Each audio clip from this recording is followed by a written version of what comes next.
সকালবেলায় বাড়ির সকলের খাওয়া-দাওয়া হয়ে গেছে। শুধুমাত্র একজনের হয়নি। তো আমার বরমশাইয়ের খাওয়া-দাওয়া এখনো হয়নি। সেজন্য ভাবলাম ওর খাবারটা এখন রেডি করে দিই। প্রতিদিন সকালবেলায় এই খাবারটা আমাকে নিয়ম করেই দিতে হয়। তো আজও তৈরি করেছি আর এখন গিয়ে দিয়ে আসবো। হনুমান দেখলে আমার প্রচন্ড ভয় লাগে আর এদিকে আমার ব্যালকনিতে একটা হনুমান এসেছে দেখে প্রচন্ড ভয় পেয়ে গিয়েছিলাম। আদেশ্রী এখন দোলদোল খাচ্ছে, তো এখন আমরা নিচে যাব আর একটু বাদেই আবার জমিতে যাব কিছু সবজি আনতে।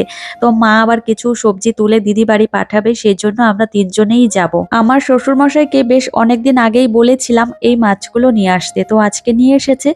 তো এই মাছগুলো খেতেও খুব ভালো লাগে। আমরা তিনজনে মিলে চলে এসেছি এখন সবজি তুলতে। আমার শাশুড়ি মা একটা লাউ তুলেছে, সেই সঙ্গে অনেক বেগুন সবজিও তুলেছে। আমাদের জমিতে সবজি হয়েছে বলেই যে শুধুমাত্র আমরা খাই এমন না, আমরা সবাইকে দিয়ে রেখেই তারপর খাই।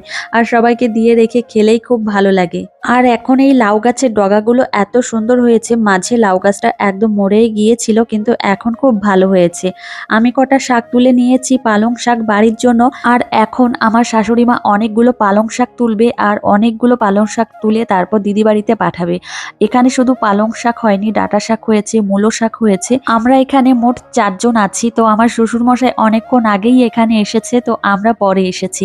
আর এদিকে দেখো এই ডাঁটা শাকগুলো তুলে নিলাম, আর এদিকে কত সবজি, সমস্ত সবজি দিদি বাড়িতে পাঠিয়ে দিয়েছে। আর আমরা মা মেয়ে দুজনেই বাড়িতে এসে এখন ছাদে রোদ্রে বসে রয়েছি।